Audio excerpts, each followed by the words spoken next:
Hey everyone, it's Chelsea from Smoldering Serpents. Long time no see. I know I've been pretty quiet on the YouTube front. But there's a video that gets asked about on a regular basis, especially around this time of the year, which is how do we do brumation? Now, I can't promise this is going to be the best edited video. I don't even have my mic on. But I just get so many questions every week about this, and it's not actually that complicated. It won't be that long of a video. So I figured I would just make it, hopefully answer your questions. If I miss anything, just ask in the comments and I'll be happy to answer, but hopefully this will cover most of it. I'm in the reptile room, or one of the reptile rooms, and as you can see, some are dark, some are still on, so about half the snakes in this room are in brumation right now. So yeah, I'll walk you through our process and show you our setups, and hopefully this will answer all the questions that I am asked about this topic. First question I'm going to answer is, who do we brumate? And the answer to that varies from year to year. There is really only one species that I would say is non-negotiable, just from our past experience, which is the Russian rats. Now, not everyone brumates their Russian rats, and I'm not going to make any claims either way about their well-being or longevity or anything like that. But just based on behavior alone, we have had young Russian rats, as young as a couple months old, absolutely refuse to eat after about October. Now, when a snake does that, especially when several individuals in a species consistently do this, to me they're telling us that they want to be cycled. They have evolved to go through a fairly harsh seasonal cycle, and their bodies just want that. So the Russian rats, even the young ones, we will brumate through the winter. If they'll allow us to push them through their first winter as normal without brumation, we prefer that. I do prefer to not put a tiny baby snake in the cooler, although this is what they do in the wild. But just for my own peace of mind, I prefer to bring them through the first winter without cooling, but sometimes they don't leave that up to us. Which is why when I sell Russian rat snakes to customers, I always tell them, be prepared if they don't give you the option. Whether you plan on brumating or not, they may have their own idea. I always suggest brumating. Again, I suggest trying to hold off on the first year just because it's a very tiny snake. The amount of wiggle room with their well-being in brumation is less than an adult snake, so I tell them if you can hold off on the first year, do so. But be prepared that that snake may not give you the choice. The last thing you want is a baby Russian rat refusing to eat for months on end. And with the Russian rats, if you try to not brumate them, even though they've gone off feed, the chances are that they're not gonna be great for the whole next year. And this is what we found with Russian rats is if they go through that seasonal cycle, they go through that winter cooling, they come up in the spring just ready to go. They are ravenous. Their food response is stronger than it ever is in the rest of their lives. They also go through tremendous growth while they're still anywhere under about 5 years old. They will go through significant growth in that first month or two after waking up from brumation. So there are things happening there with putting them through that cycle that just all points to this being pretty important for this species. And obviously for breeding, there's a lot of species that do way better being cooled and then brought up in the spring and then bred. I mean, there's a good number of ours that just straight up won't produce if they're not cooled. Others, we don't really put any of them through it just for the sake of putting them through it. I mean, we have just about 50 snakes that are our permanent pets in our care. We don't have room to put them all in coolers. Now, if we had 50 Russian rats, that would be a cost of having 50 Russian rats because they require it a lot of the time. But a lot of our species, they go through different kinds of cooling. Something like the black milks, some people cool them. We do not. When we give them their seasonal cycling, what we do is we turn off their lights, we reduce their food, they get a slight temperature drop, and that has actually worked for a good number of our species where it's a seasonal cycle, but it's not a hard brumation going into a cooler. So, yeah, the answer of who goes into the coolers, it varies a ton, and we also try different things. This year we decided our two Baird's rat females, Nuada and Fea. Nuada has not actually ever been in a cooler for winter. However, she produces big, healthy clutches. Fea has gotten cooled every year. So this year we've decided to not cool Fea, and we just have our male Elithar in the cooler because, we do believe that it's probably a bit more important for the male to be cooled rather than the female, but we'll see. We'll see how it goes. So far, with Nuada and Elithar, it has shown that we don't need to cool them to breed successfully. So we'll see if that holds true with Fea as well. Other snakes we're cooling for the first time, even though we've had success breeding them in the past. This is kind of how we go about taking care of our snakes. We do some trial and error. With reptile keeping, we stand on the shoulders of giants, even if a lot of people don't want to admit it, or if they want to, put down the ways of the olden days. We stand on their shoulders with knowing what works. So we start there, and then my personal belief is taking the best care of your animals means gently pushing and trying different things and seeing what works for individuals, not just looking at a species as a whole species, but rather the individual that you have, what works for that animal. So, when we decide to cool some this year and not the next year, that's us just trying to see, hey, what happens if we do this? Does the snake actually do better this way or not? So, yeah, that was a fairly long-winded way of explaining who we cool.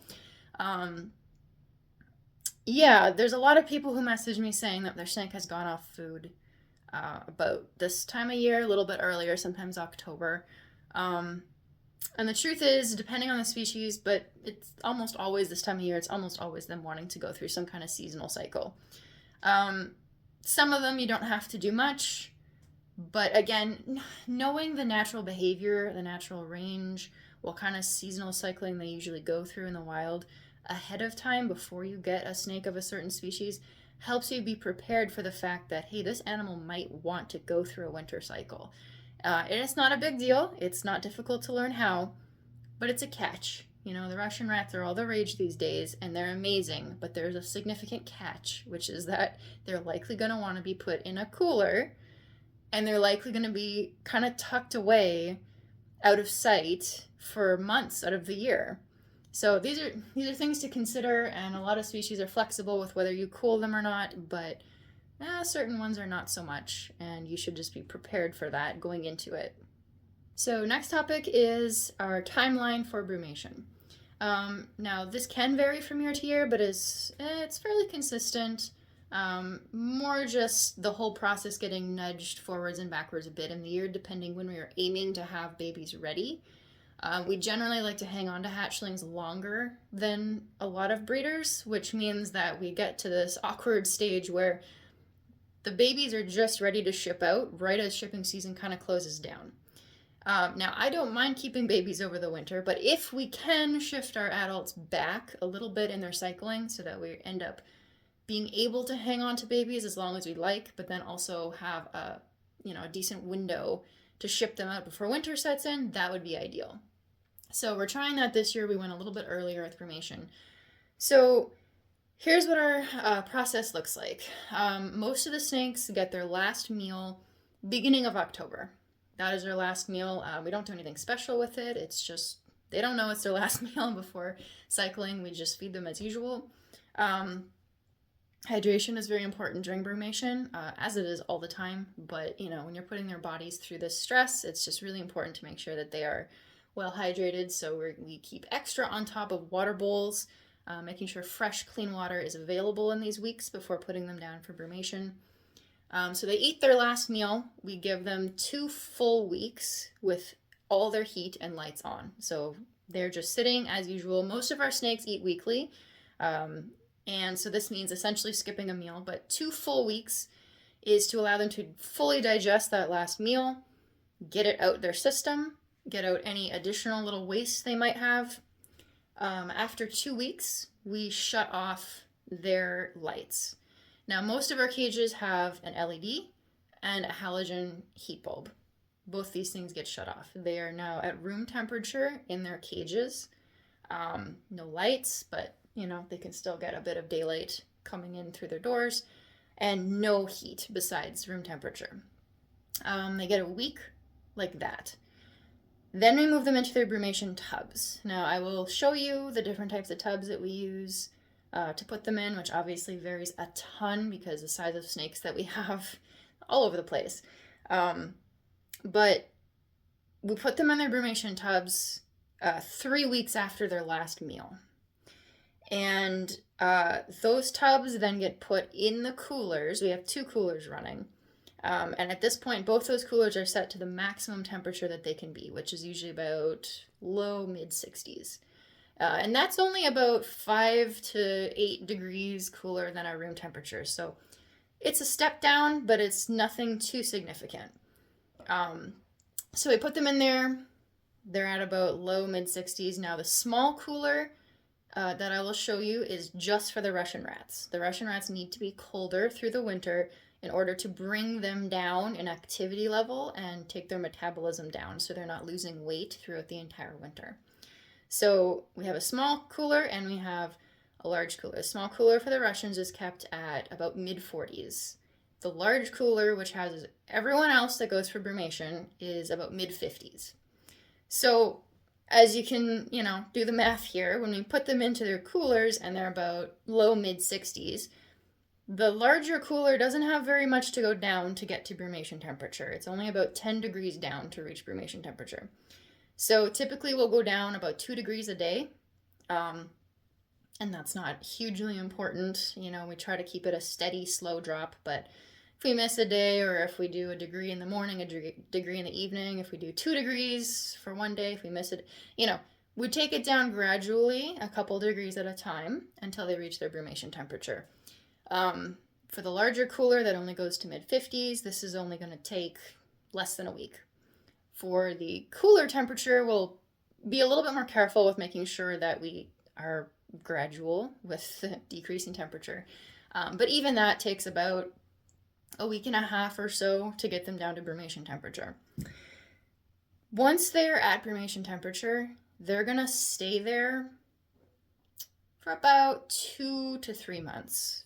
And again, this is, it can vary. It's not hugely important. We haven't tested to see what would be like the minimum amount of time that they have to be at this temperature for it to be what I would consider successful brumation. Haven't tested that out. Kind of too much on the line to be messing around with that. So we usually just start the process beginning of October, and we usually plan to have them up and taking their first meal early February. So all in all, the process from their last meal to them beginning their brumation temperature period, where they are at the low temperature that they'll be for winter, is about a month, maybe a little bit more. So yeah, they're sitting there for winter now at brumation temperature. The temperature stays steady. We check on them about once a week. Now, I get asked a lot, is there any type of air exchange in these coolers? No, we don't have anything. We've never had a problem. And I don't believe we've just been lucky. I believe that what we do works. We usually crack the door, give it a little wave for some fresh air every couple days, usually maybe 2 times a week on average. Once a week, we will open it up. We will look at everyone. We're not taking everyone out. We're just looking at everyone, refreshing water. All of our snakes have water in with them in their brumation tubs.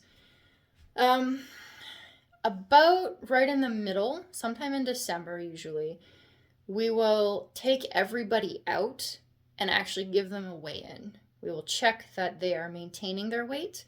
Now, some snakes actually go up in weight in brumation, which is interesting. I'm assuming it's water weight. It could only be. But yes, we have had some snakes go up in weight during brumation. So yeah, right in the middle, we'll do weight checks. Double check that everybody's maintaining weight. They should be. Now, it's not a big deal to lose a bit of weight during brumation, but they should be fairly steady, especially only halfway through. We shouldn't see any significant weight loss. And if we do, we will adjust the temperature down a little bit. The only species we really had issues with that are the Russian rats. When we would keep them closer to about 50 degrees, we were seeing that they were much more active in their brumation tubs, and their brumation tubs are very small. So we want them to be inactive because that's a sign that they are, kind of settling into the winter. And also, B, they were losing weight, like too much weight. You don't want them coming out of brumation skinny. You want them coming out looking good. Well, they're hungry, they're ready to eat, but they're looking good. So yeah, middle of December, we'll do that check where we take them out, we look at them, we make sure they look good, they weigh in at an appropriate weight, the water dishes, everything. That's the big check in the middle there. So the process of bringing them back up is a little bit shorter. Still not a short process. We'll start raising the temperature by about 2 to 3 degrees every day or two. Again, it's not an exact science. So again, it'll take about a week for the bigger cooler that's in the mid 50s, about a week to week and a half for the cooler that holds the Russian rats at mid 40s. Bring them back up to room temperature, let them sit there for a couple days. Then they go back into their cages. No lights or heat on or anything. So we're just doing the reverse process of what we just did to put them down, only it's slightly quicker. It doesn't have to be any quicker. It's just how we choose to do it and what works. So they stay in their cages with lights and heat off for a couple days, and then we'll turn on everything, their LED lights, their halogen bulbs. So their cage is up and running as usual. You'll usually see these snakes basking like crazy. They're just loving the heat. They're kind of coming back to life. And usually we give them about 5 days of full heat, and then we'll offer the first meal. Their first meal after brumation, we will do a small meal, and I usually dust it with probiotics. Right now I use Nutribac for reptiles and amphibians. You can use Benebac as well. These are probiotics made specifically for reptiles.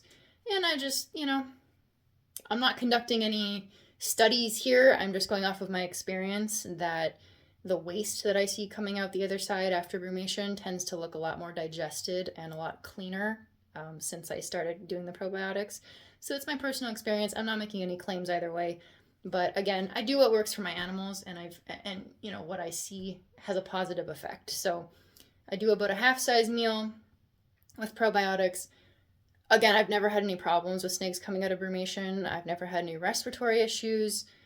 Besides, our male Bairds has had respiratory issues, but I feel that was more from back in the days when we kept him in a rack, because since moving to an actual enclosure with proper ventilation and heat and all that, he hasn't had a problem. So once they pass that meal just fine, we are back into feeding mode, and usually more heavy than the rest of their year is, especially the females. But even the males, especially the ones that we're trying to breed, I find that a heavier feeding schedule is going to get them in that breeding mode a lot faster. So everybody's eating like a pig in the springtime. They're all ready for it. I mean, most of our snakes are pigs anyways, but especially in the spring after being warmed back up, they are ready for it. That is the time of year I most fear for my fingers when it's feeding day. But yeah, so that's the process from start to finish of brumation. I have talked for a good 11 minutes now about that, so it's a bit longer than I thought it would be, but trying to be thorough and answer every question. If I missed anything, like I said, just ask in the question or in the comments and I will answer. So now I'm going to take you over to look at exactly the coolers that I'm talking about and the setups and just see how everyone's doing in there right now. All right, so this is the little cooler that I was talking about for the Russian rats. This is an old cooler. I mean, it's Kenmore. It's from Sears, so it's not even made anymore. But there's nothing special about it, really. It works fine, but it's really nothing fancy. The handle, honestly, is falling off. Has been for years, but it works. We have our own thermometer with the probe going into there so we can double check the temperature. I would also recommend getting an infrared temperature gun just to double check that it is actually accurate. So in here we have our Russian rats. We have, I believe that's Kirill, Anapel, and Tanara is labeled, so obviously that's right. So again, nothing fancy. You can actually see I've blacked out the front with just foam and a garbage bag, just to make sure they're not getting light in here. It's set to 47 right now, which is a little bit warmer, but yeah, it can fluctuate a bit and they're fine. So these are the tubs, obviously not big tubs for the size of snakes that are in them. What we usually want is the ability to have a hide in there and a water dish.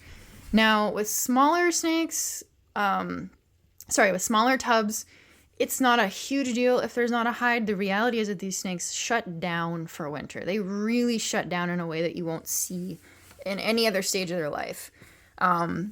Tanara, she's moving around a bit, but she's very slow. Annapelle is excellent during brumation, and Corel is tucked away in there. He just does not, he's in his own little world during brumation.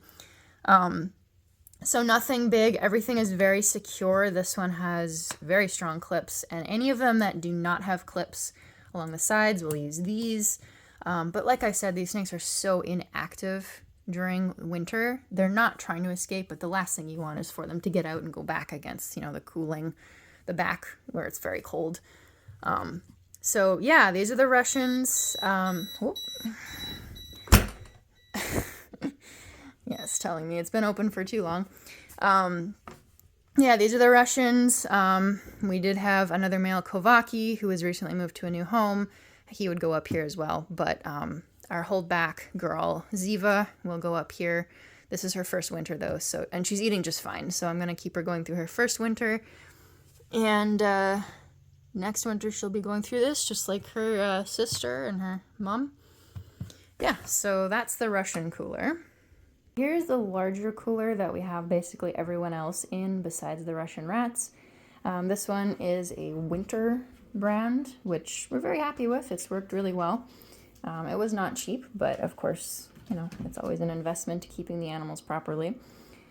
So here we have a large number of snakes, as you can see. It was a bit of a squeeze this year, but everyone fit in just fine, actually. This one's set to 53 right now, which is about right. That's where we like to keep it. We have a variety of tubs for what works. Our Nablockeye, this is their first year being in brumation with us. So we were able to use these very small tubs with clips to secure the lid. They're very tiny snakes compared to most of our other ones. These tubs we've used for brumation for years. They actually clip to each other, which is nice, for pairs of snakes to stack securely. These tubs are actually my favorite for brumation. I will find one that's not being used right now to show exactly what we did to set them up, but not only do they fit perfectly in this cooler, but they're a really great size for the majority of our snakes. Here's our bulls in here. They're up against the front, so they look like they're completely squished in there, but they actually have quite a bit of room. And these are the biggest snakes we have that'll ever need winter cooling. So yeah, it's actually worked out really nice. It was a bit of a musical chairs to fit everyone in, but we actually managed to do it pretty nicely. So the brumation tub setup, I'm not going to take anyone out. We just did checks and water changes recently, so I don't really want to bug them too much.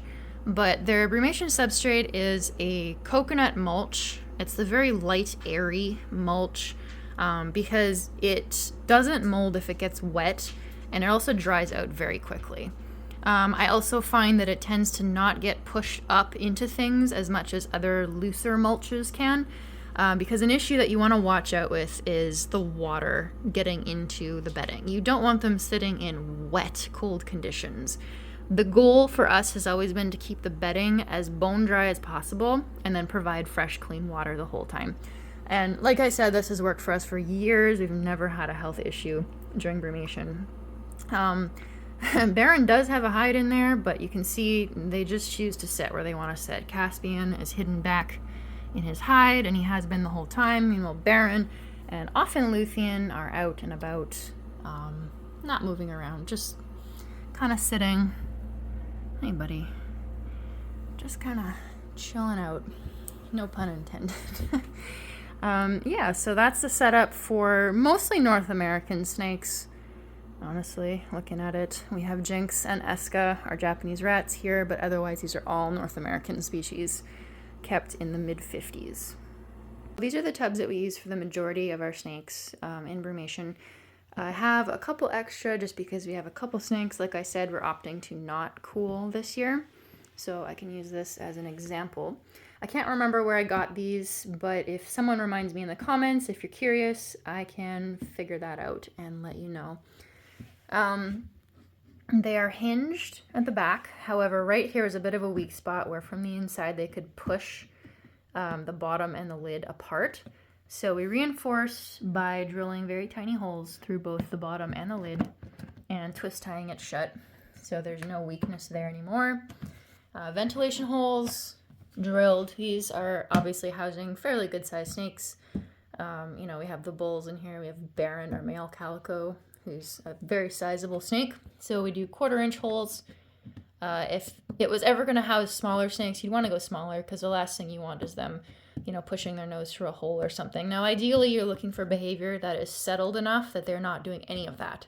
But just in case, while they're getting settled in for the winter, while they're, you know, actually getting down to brumation temperature, there might be a bit of restlessness. So you just want to make sure they cannot push their nose anywhere.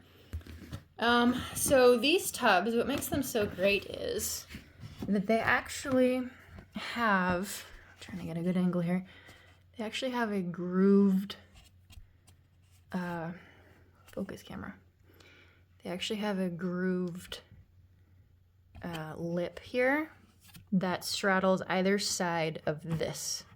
So when you're putting it down and you make sure it shuts properly, this cannot be pushed out. So these are staying locked together. And then at the front you have latches, you know, that keep it very, very secure. So yeah, this is what we prefer to use. This is the setup. This is just a Reptile Basics medium hide I grabbed for example, and then we have our water bowl. Usually do a 1/2 inch to 1 inch of substrate. This is the coconut bedding that I prefer for brumation.